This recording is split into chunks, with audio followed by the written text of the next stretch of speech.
नमस्कार दोस्तों, very good morning. बहुत बहुत स्वागत है आपका आज की ताजा खबर में। आज के एपिसोड में बहुत इंपॉर्टेंट चीजों की बात होगी। बजट 2024 कल रहा था, पार्लियामेंट में फाइनेंस मिनिस्टर ने प्रेजेंट किया। तो साल का एक तरीके से हम कह सकते हैं कि सबसे महत्वपूर्ण दिन था कल। इस पर हमने ऑलरेडी दो तीन वीडियोस बनाए हुए हैं। परिमल सर ने बजट के बाद, बजट स्पीच के बाद इमीडिएटली एक वीडियो बनाया था। मैं आपको उसकी लिंक डिस्क्रिप्शन में पोस्ट कर दूंगा। And there was also a live session yesterday 8 बजे। तो अगर आप वो भी, उसके भी वीडियो अगर आप देख सकते हो तो आपको बहुत सारी जो डिटेल में चीजें हैं उस पर आपको ज्यादा क्लैरिटी उस पर आपको मिल जाएगी। लेकिन कुछ इंपॉर्टेंट चीजों की बात जो रिटेल इन्वेस्टर्स के पॉइंट ऑफ व्यू से इंपॉर्टेंट है, उसकी हम बात इस वीडियो में करने वाले हैं बजट पॉइंट ऑफ व्यू से। तो शुरू हम करेंगे इंडियन इकोनॉमी से, बजट के हाइलाइट्स। बजट कल प्रेजेंट हुआ एंड ऑफ कोर्स जो चीजें रिटेल इन्वेस्टर्स के पॉइंट ऑफ व्यू से है उनकी हम क्विकली बातें कर लेते हैं। लाइक आई सेड, डिटेल में इन चीजों की बातें एंड उसके क्या रिपरकशंस हो सकते हैं, वो सारी चीजों की बातें बाकी वीडियोस में हुई हैं। And I will give you the link in the description. तो कुछ हाइलाइट्स की अगर हम बात करें यहाँ पे, तो सबसे पहले जो इंपॉर्टेंट चीजें हैं, short term capital gains on equities, वो अब 20% टैक्स रेट उस पर एप्लीकेबल होगा, जो अर्लियर 15% हुआ करता था। लॉन्ग टर्म गेन्स, हम सब तुच्छ प्राणियों के लिए जो इंपॉर्टेंट चीजें हैं, लॉन्ग टर्म कैपिटल गेन्स जो देखने हैं, तो वो 10% से बढ़ाए गए हैं टू 12.5%। हालांकि जो लिमिट है यहाँ पर एग्जम्पशन ऑफ कैपिटल गेन्स की, जो पहले 1 लाख हुआ करती थी, वो अब सवा लाख है, यानी 1.25 लाख पर ईयर की लिमिट अब हो चुकी है। इसके अलावा एंजल टैक्स जो है वो एबॉलिश हो गया है, तो this is important for startups. Standard deduction जो है फॉर सैलरीड एम्प्लॉइज, वो अब इंक्रीज हो गया है टू 75,000। ये पहले 50,000 हुआ करता था। This is for the new tax scheme. Gold and silver जो है, इसकी इंपोर्ट ड्यूटी डिक्रीज कर दी गई है टू 6% फ्रॉम 15%। ये एक बहुत बड़ा बजट का हाईलाइट रहा है, बिकॉज इससे गोल्ड के प्राइसेस कम हो गए हैं एंड इसका ही इफेक्ट ज्वेलरी स्टॉक्स पर भी कल देखने को मिला था। कुछ बेनिफिट्स है जो इनकम टैक्स स्लैब के चेंज होने से आए हैं। तो जो सैलरीड इंडिविजुअल्स हैं जो हायर ब्रैकेट में आते हैं, they can save up to 17,500 rupees because of this tax slab changes. वो अभी स्लैब्स जो है वो थोड़े से चेंज कर दिए गए हैं। इसकी भी हम चर्चा करेंगे आगे। इसके अलावा जो इंडेक्सेशन बेनिफिट है वो अब रिमूव कर दिया गया है फ्रॉम रियल एस्टेट। ये एक बहुत मेजर चेंज रहा है। सो लॉन्ग टर्म टैक्सेशन जो है दैट विल बी एट 12.5%, यानी इक्विटीज जैसा ही टैक्सेशन रियल एस्टेट का भी होगा। पहले रियल एस्टेट में इंडेक्सेशन बेनिफिट अवेलेबल था, हालांकि वहां पर टैक्स रेट ज्यादा था, पर वहां पर दो ऑप्शंस थे आपके पास। लेकिन अब जो है इंडेक्सेशन का कंसेप्ट ही निकाला गया है टैक्सेशन से, एंड जो लॉन्ग टर्म टैक्सेशन का 12.5% रेट है वही अप्लाई होगा without indexation. This will be on the real estate. Holding period जो है वो अब 2 इयर्स कर दिया गया है, जो पहले 3 इयर्स हुआ करता था। इसके अलावा fund of funds, gold funds, ETFs, international funds, ये सब पे भी अब टैक्स 2 साल के बाद 12.5% पर लगेगा। हालांकि ये चीजें अब तक बहुत क्लियर नहीं है, सब अपने अपने इंटरप्रिटेशन यहाँ पर दे रहे हैं, बट जब फाइन प्रिंट आएगा तब ये सारी चीजों का हमें और भी डिटेल में जो समझ है वो हमें पड़ जाएगी। स्लैब रेट्स में थोड़े से चेंजेस हुए हैं। तो पहले जो स्लैब रेट्स थे वो 3-3 लाख के स्लैब्स में क्लियर थे, बट अब स्लैब रेट्स थोड़े से ट्वीक कर दिए गए हैं। पहले 3 लाख तक का अगर इनकम होगा तो उस पर टैक्स रेट निल है। अगला जो ब्रैकेट है स्लैब का, वो 3 लाख टू 7 लाख कर दिया गया है, जो पहले 6 लाख हुआ करता था। तो 3 लाख टू 7 लाख में 5% का टैक्स रेट है। 7 to 10 में 10% का टैक्स रेट है।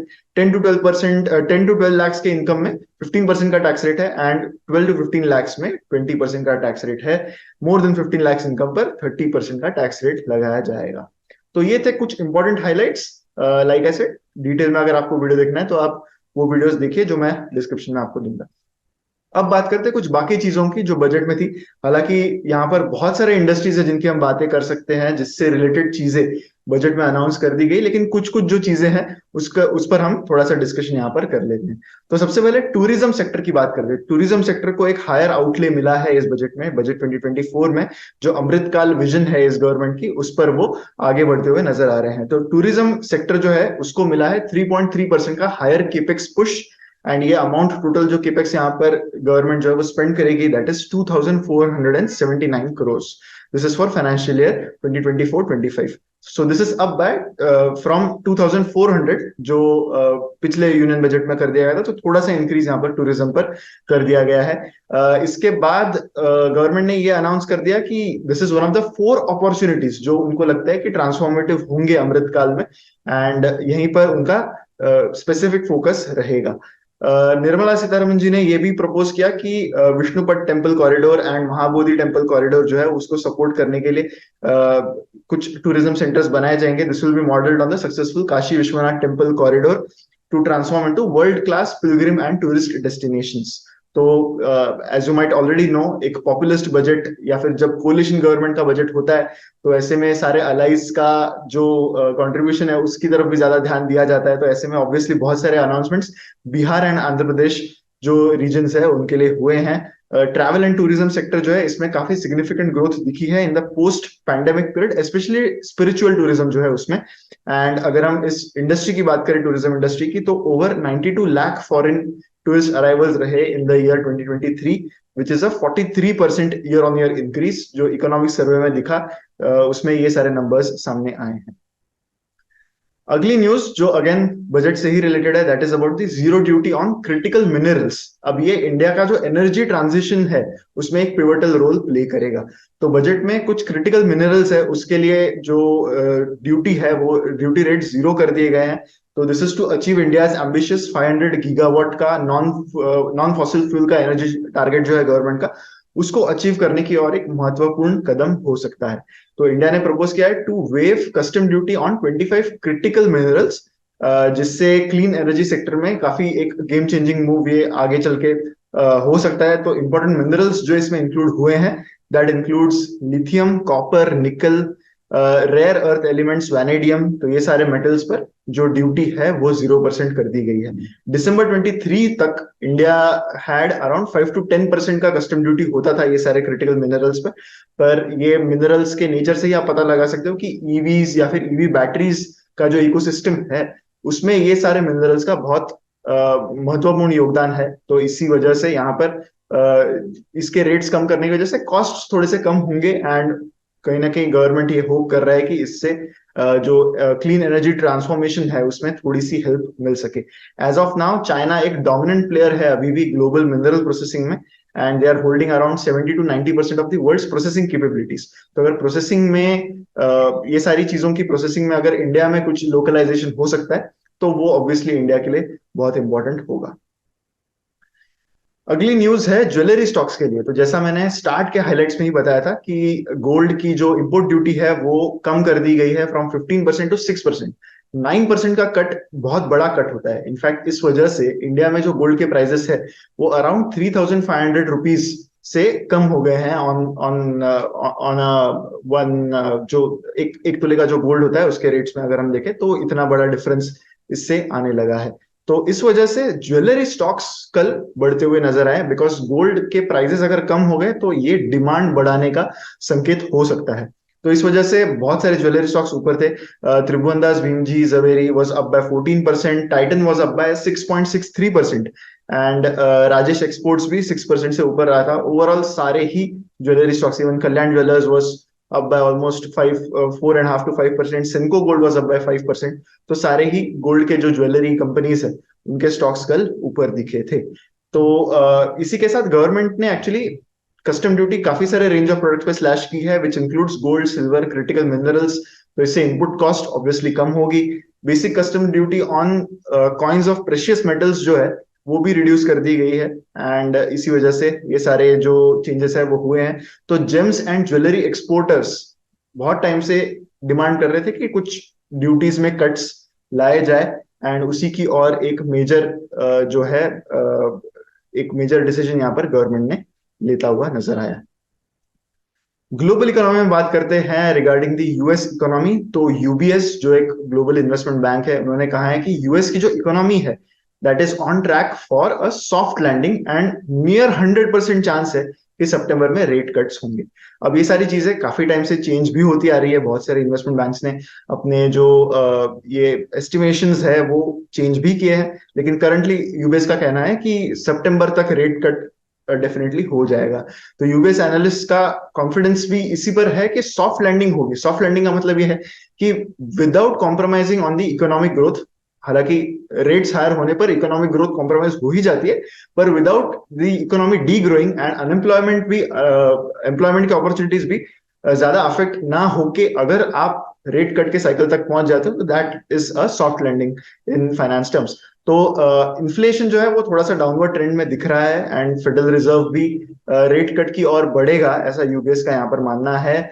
उनका यही व्यू है कि यूएस इकोनॉमी जो है that is heading for a soft landing, and obviously recent data जो है उसमें कुछ पॉजिटिव सरप्राइजेस आए हैं, ऐसा यूबीएस ने यहाँ पर वर्ड यूज किया है। जो पीएमआई नंबर्स भी है उसी में, उसमें ये नजर आ रहा है कि ग्रोथ चाहे थोड़ी सी स्लो डाउन हुई है, but it is not very alarming is what the PMI numbers are saying, ऐसा यूबीएस का यहाँ पर कहना है।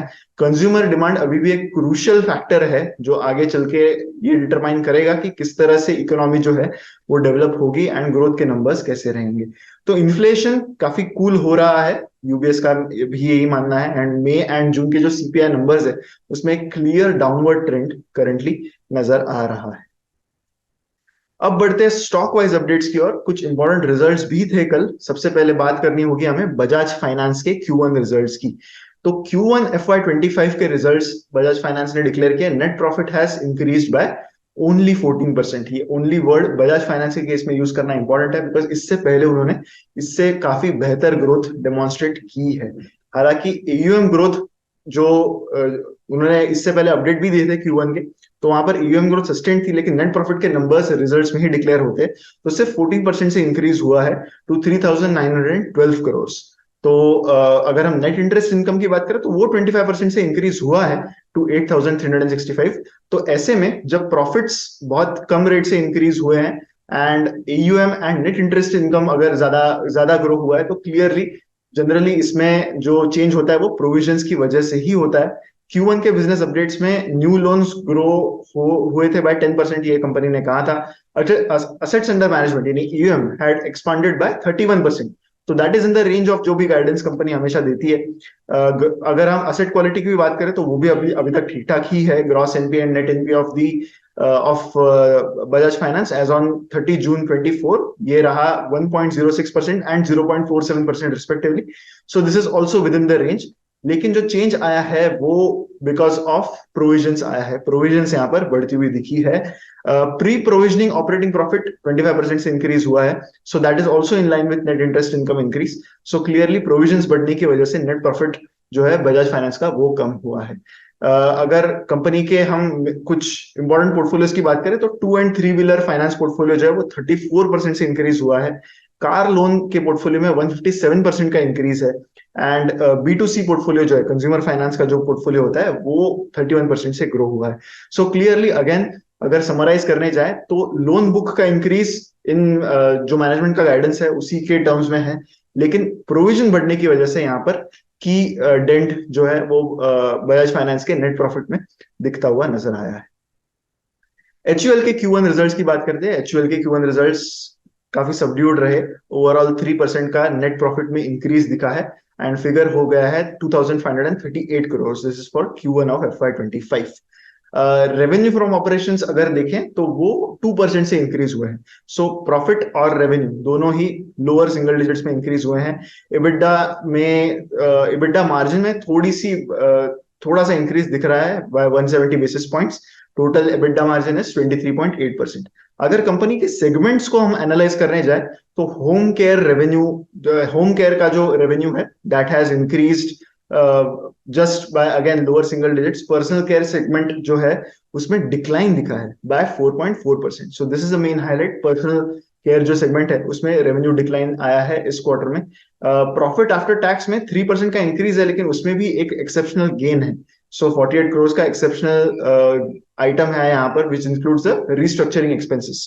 तो इस वजह से थोड़ा सा प्रॉफिट ग्रोथ ज्यादा दिख रहा है। एक और Q1 का result that is ICICI prudential life. तो इनका भी Q1 का रिजल्ट कल डिक्लेयर हुआ। नेट प्रॉफिट जो है वो इंक्रीज हुआ है इस इंश्योरेंस कंपनी का बाय ऑलमोस्ट 9%, एंड अब ये फिगर हो गई है 225 करोड़। अगर कंपनी के कुछ की मेजर्स की बात करें जो इंश्योरेंस कंपनीज के लिए इंपॉर्टेंट है which includes VNB. So value of new business जो है वो इंक्रीज हुआ है, वो अब हो गया है 24% इन Q1 कंपेयर टू 30% जो Q1 और FY24 में हुआ करता था। न्यू बिजनेस प्रीमियम्स जो है वो ग्रो हुए हैं by 23.5%, and annual premium equivalent यानी APE जो है that has increased by 34.4%, and APE is basically the annualised first year का रेगुलर प्रीमियम जो है that plus 10% single weighted premium जो है, इसका एक कैलकुलेशन रहता है। परसिस्टेंसी रेशियो अभी भी हेल्दी है, 13 मंथ का परसिस्टेंसी रेशियो 86.4% दिख रहा है। सो ओवरऑल ठीक ठाक रिजल्ट्स ही आए हैं, हमें बाकी रिजल्ट्स की राह देखनी होगी जहां पर हम बेंचमार्क कर सकेंगे कि ऐसे ऐसे प्रोडेंशियल के रिजल्ट्स बाकी लाइफ इंश्योरेंस के कंपैरिजन में कैसे रहेंगे। So that is it for the news. अब हमारे फाइनल सेक्शन पर आज हम बढ़ेंगे, that is the believe it और नॉट सेक्शन। तो बजट की बात करंटली हो रही है, तो बिलीव इट और नॉट भी बजट से रिलेटेड ही है। दिस इज रिगार्डिंग कि बजट की प्रोसेस कैसी होती है। इस पर एक इंपॉर्टेंट इंसाइट ये है कि क्या आपको पता है कि इंडिया में एक बार बजट की स्पीच लीक भी हुई थी। This has happened in 1950।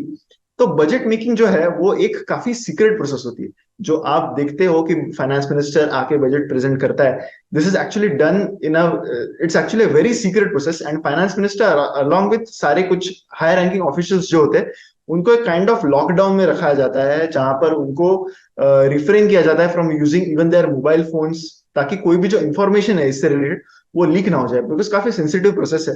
बहुत सारी चीजें जो है वो उन्हें प्रोटेक्ट करनी होती है, ताकि जब तक स्पीच डिलीवर हो तभी ही सबको एक साथ वो इन्फॉर्मेशन जो है वो डिसेमिनेट की जा सके। तो ये एक प्रोसेस होती है जहां पर जो भी लोग इन्वॉल्व होते हैं उस बजट प्रोसेस में, they are not allowed to communicate with anyone for a large number of days. Ministries, states, union territories, defence forces, बाकी सारे डिपार्टमेंट्स को ये बताया जाता है कि एक एस्टिमेट्स आप प्रिपेयर करें ताकि बजट मेकिंग प्रोसेस में वो जो है वो यूज कर दिए जा सके। बजट प्रिंटिंग में जाने से पहले it has to be approved by the prime minister, this is what the laws say. तो 1950 में in spite of security measures रखे जाते हैं to keep all these things top secret, लेकिन उसके बावजूद ये ब्रीच हुआ था 1950 में, जब कुछ पोर्शंस जो थे बजट के वो लीक हो गए थे। तब finance minister was a person called John Mathai, and he was the finance minister then. ये एक इतना मेजर चीज हो गई थी कि because of that he had to resign post the budget leak. So तब के जो फाइनेंस मिनिस्टर थे, he had to resign because जो बजट है वो लीक हो गया before it was delivered in the parliament.